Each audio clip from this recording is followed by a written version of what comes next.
You're listening to That Home Loan Hub. I'm Zibuni Salimova, here to make home loans and property investing simple, smart, and stress-free. Let's get you closer to your property dreams. A lot of you have been asking me, what is PIR when it comes to investments? I've got Dave in the house today. He's going to explain to us what is PIR. Hello, Dave. Hi there, and exciting stuff, tax chat, should we call it? So PIR is what we call a prescribed investor rate. Mm-hmm. So how investments work, some investments, they're what we call a PIE fund or a unit trust, and they will pay the tax at the investor's rate, but they will pay the tax for them. So the prescribed investor rate, let's go down the KiwiSaver path is probably the best way to explain it. You have KiwiSaver, you pay, if you're certain levels of what you earn, you will pay a specific investor rate. However, that rate is not the same as your individual tax rate. Aha, that's where I was going to stop you for a moment. I'm like, okay, so people are paying 30% on their income. Yeah. That is not the PIR rate. No, correct. So it is for the two lower ends. So the the 15, is it, and 23. So yeah, don't shoot me if I'm wrong. But basically what happens is that the top rate that you can pay your tax when you're in an investment like that is 28%. And that is capped. So you don't have to go into your accountant and ask them to claim it back. You don't underpay. Nothing goes through your tax return as such because it's all paid by the unit trust. So everything's done, paid, and then they pay it within the fund itself, and then it's done and you get the return. A couple of things to look out for here. Number one is make sure you've got it right. Because I was about to say, who prescribes it? Make sure you've got it right. So it's prescribed by the government, and then we just have to adhere to it. But I would make sure that you're running with the right rate. So if you've had a change in circumstance with your roles or your jobs and maybe you've dropped your salary a little bit, if you overpay your prescribed investor rate, you cannot claim that back. So, but they will come and take it if you underpay. That's unfair. Yeah, exactly. So the key is to get that right. So have a look. You could search it. You could search PIR. And that will tell you what the rates are and what the limits are for each.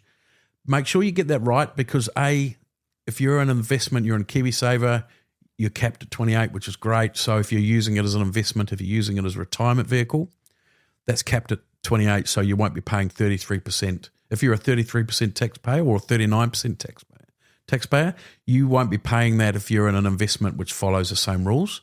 You'll just pay the top rate of 28%, and they won't take any. They won't be asking you to go up to your investor normal rate. Yeah, so it's a good way. If you're already into retirement and you're using KiwiSaver as a vehicle, great, because it means you're paying less tax.